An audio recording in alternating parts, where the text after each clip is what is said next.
السلام علیکم ورحمۃ اللہ وبرکاتہ۔ بسم اللہ الرحمن الرحیم، الحمد للہ وکفیٰ وسلام علی عبادہ الذین اصطفیٰ، اما بعد۔ محترم سامعین اکرام، زندگی کے دو راستے ہیں، دو سبق ہیں۔ عموماً ہم بھی آپس میں ایک دوسرے کو یہ بولتے ہیں، کہتے ہیں کافی دن ہو گئے کسی سے ملاقات کے یا فون آئے ہوئے، تو ہم کہتے ہیں کیا بھائی بھول گئے آپ ہمیں، فون نہیں کرتے۔ یہ بھول جانا بھی کئی طرح سے ہوتا ہے۔ بعض لوگ جو ہے کسی کے غلط رویے کی وجہ سے کسی کو یاد نہیں رکھنا چاہتے، بھول جاتے ہیں، ایک تو یہ بھی ہوتا ہے۔ لیکن اکثر و بیشتر مطلب نکلنے کے بعد لوگ بھول جاتے ہیں، یا پھر کسی کو کچھ دینا ہوتا ہے تو وہاں یاد نہیں آتا، لینا تو سب کو یاد ہوتا ہے، جیسے کسی سے قرض لے لیا واپس کرنا یاد نہیں آتا۔ آپ کی مسجد میں کوئی امام صاحب تھے، مؤذن صاحب تھے، خطیب صاحب تھے، آپ نے ان کو کچھ دینا تھا، ان کو نہیں دیا، وہ یاد نہیں آتا، تو یہ بھی ایک طرح سے بھول جانا ہوتا ہے۔ خیر، اور یاد کرنا ہوتا ہے، جیسے روز کا ملنا جلنا ہوتا ہے، تو ایسا اللہ کا بھی ہمارے ساتھ معاملہ ہے۔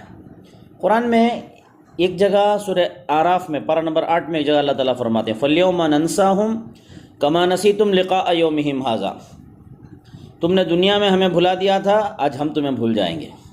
سورہ توبہ میں ایک جگہ اللہ تعالیٰ فرماتے نسوا اللہ فنسیہم، انہوں نے اللہ کو بھلا دیا، اللہ نے ان کو بھلا دیا۔ سورہ جاسیہ میں پارہ نمبر 24-25 میں ایک جگہ فرماتے وقیل الیوم ننساکم کما نسیتم لقاء یومکم ھذا، تم نے دنیا میں ہمیں بھلا دیا تھا، ہم آج آخرت میں تمہیں بھول جاتے ہیں۔ تو جو دنیا میں اللہ کو بھول جاتا ہے، اللہ آخرت میں اسے بھول جاتے ہیں۔ جو دنیا میں اللہ کا حق نہیں ادا کرتا، وہ کبھی جنت کو نہیں جا سکتا، اسے کبھی اللہ کی رحمت نصیب نہیں ہوتی۔ اور اس کے برخلاف جو خدا کو یاد کرتا ہے، ہمیشہ اللہ کی مدد اس کے ساتھ رہتی ہے۔ پارہ نمبر 2 میں سیقل میں سورہ بقرہ میں اللہ تعالیٰ فرماتے ہیں فَاذْكُرُونِي أَذْكُرْكُمْ، تم مجھے یاد کرو میں تمہیں یاد کرتا ہوں۔ جو ہر وقت اللہ کا ذکر کرتے رہتا ہے، اس کے پیر میں ایک کانٹا بھی چبھے اللہ گوارا نہیں کرتے، فوراً اللہ اس کی مدد کرتے ہیں۔ جو خوشیوں میں اللہ کو بھول جاتا ہے، صرف دکھ درد میں تکلیف میں اللہ کو بلاتا ہے، حدیثوں میں آتا ہے جو انسان کبھی کبھار خدا کو یاد کرتا ہے، تکلیف حد سے زیادہ ہو جاتی ہے، بیماری بڑھ جاتی ہے، پریشانی آتی ہے، تو اللہ میاں کہتے ہیں چھوڑو اور چند دن پکارتے رہنے دو، کوئی نئی آواز آ رہی ہے۔ فرشتے کہتے ہیں اللہ سے کہ اللہ یہ تو نئی آواز ہے، اللہ کہتے ہیں کہ چھوڑو اسے پکارنے دو۔ اور اس کے برخلاف جو ہمیشہ اللہ کو یاد کرتے رہتا ہے، غمی میں خوشی میں، اسے چھوٹی سی بھی تکلیف پہنچتی ہے، اللہ کی طرف سے فوراً اس کی مدد آ جاتی ہے، فوراً اللہ کی رحمت اسے اپنے آغوش میں ڈھانپ لیتی ہے، اللہ اسے برداشت ہی نہیں کرتے۔ ہاں کبھی کبھار ایسا ہوتا ہے، آزمانے کے لیے، اللہ کی آزمائش کے لیے مدد کبھی دیر سے آتی ہے۔ یہ نہیں سمجھنا چاہیے کہ اگر کوئی نیک آدمی ہے، اسے آفت آ رہی ہے، مصیبت پریشانی آ رہی ہے، دکھ درد میں ہے، بیماری آ رہی ہے، اچھی نہیں ہوتی طبیعت، اس کی بیماری ختم نہیں ہوتی، تو ہرگز یہ نہیں سمجھنا کہ اس پر عذاب اتر رہا ہے۔ دو میں سے ایک بات ہے، یاد رکھیے، یا تو اس کی آزمائش کے لیے کہ بھی وہ صبر کتنا کرتا ہے، یہ دیکھنا چاہتے ہیں اللہ تعالیٰ، یا پھر اس کے درجات بلند کرنے کے لیے ایسا ہوتا ہے۔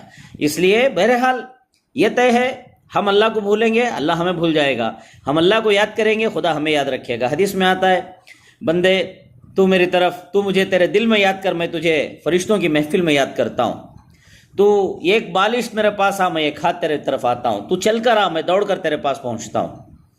یعنی جتنا تو میری طرف آئے گا، میں اس سے زیادہ تیرے پاس آؤں گا۔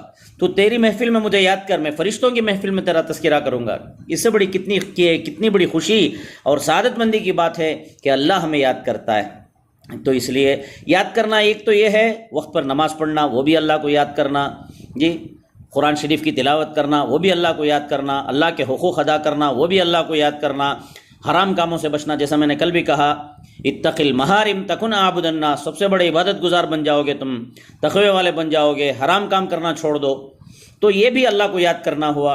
تو جتنا ہم اللہ کو یاد کریں گے، اللہ کی رحمت ہماری طرف متوجہ ہوگی۔